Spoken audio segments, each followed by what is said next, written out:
the former Ironbound football stadium. And to the left over there, that white building is now the Ironbound Recreation Center and Pool. This whole area up until almost the end of the block was owned by and operated by a company called Hertz Celanese. They used to make films. By what? Hertz Celanese. Hertz Celanese. Not Celanese Corp. It is now Celanese Corporation, yes. They like to change names, but it's the same corporation. And they made microfilm here up until the 1950s. That production process left in the ground very toxic PCBs, chemicals, carcinogenic chemicals. Yep. This will be after 3 minutes. We also have noise pollution because we are in the direct flight path of Newark Airport. And it's getting worse because the FAA just rerouted and did a fanning, which will increase the flight patterns around our community. So, in the 1980s, this land, some of this land converted over was given kindly to the city of Newark in the 1960s for recreation space. And at that time, there were very few environmental laws. There was no Superfund law, there was no RCRA law, there was no Clean Air Act. All that stuff happened in the 1970s and the early 1980s. And so when the city took over this property from Celanese, they promptly put a football field and a recreation center, not knowing what was underground. But of course, Celanese made the city sign a statement that said everything below 2 feet is your, everything above ground is your responsibility. So what happened was in the 1980s, the city was going to make a large investment in a pool. This community had no public swimming pool. And so they were going to do an in-ground, indoor swimming pool. When they started to dig in the early 1980s, they found huge amounts of PCBs, very toxic. This was one of the first Superfund sites listed in the country, and the whole area was closed down. This whole the football field overnight, the recreation center, and it took about 25 years for them to complete the cleanup of where you see the recreation center. They built that pool on stilts. So it's all above ground because underneath it's very contaminated. They have a pump and treat system that pulls contaminated groundwater and soil and kind of constantly treats it. So the pool was built above ground above that.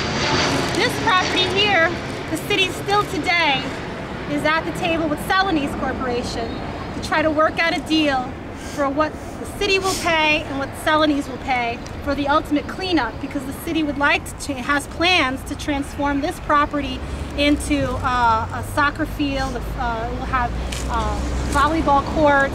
We'll have restored stadium seating. This has been a dream of this community to sort of get back their recreation space, which they've lost so much of over the decades because of contamination. So we're hopeful that by the end of the year there will be an agreement signed with Celanese for the cleanup, the total cleanup and redevelopment of this property. And we are working with the city on the plans for park development here. So hopefully next time you come, you'll see a park, or at least the beginnings of a park. Recreation space in this community is a treasure because we have over 50,000 residents. We have less than a ½ acre of parkland for every 1,000 residents. The national average is about 12 acres. The city, New York City, has 7 acres per 1,000 people. We have very, very minimal places for children to play. You will see many of our children at one point in time played on empty lots, on brown fields, on any stretch of land they could get. Still today, you see people playing, that old movie theater we passed on the weekends. If you go there, you'll see hundreds of people playing volleyball with nets and everything. So we're very desperate for recreation space here. And often there's a conflict between, how can you put a park on a former brownfield site? Well, in this community, we're very much used to cleaning up brownfields for reuse because we really have run out of land.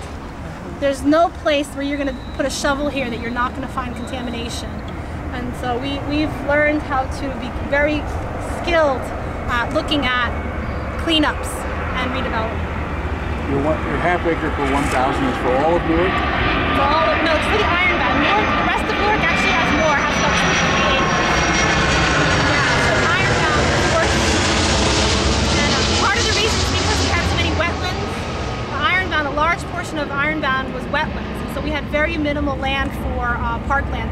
Other parts of Newark, like the North Ward and the South Ward, had historic plots of land that were set aside early in the 1800s for park development. And so they have beautiful park systems, not always well maintained, but they do have land that was set aside early on in their development that Newark didn't, Ironbound didn't have. So we're going to continue to walk up. You're going to see a artificial turf field. We call that field B. And that field was also contaminated and capped. And we'll look at that because about 10 years ago, not 10 years ago, I guess it was 5 years ago, that field was found to have lead contamination. And we'll see that, we'll talk up there, maybe it'll be easier.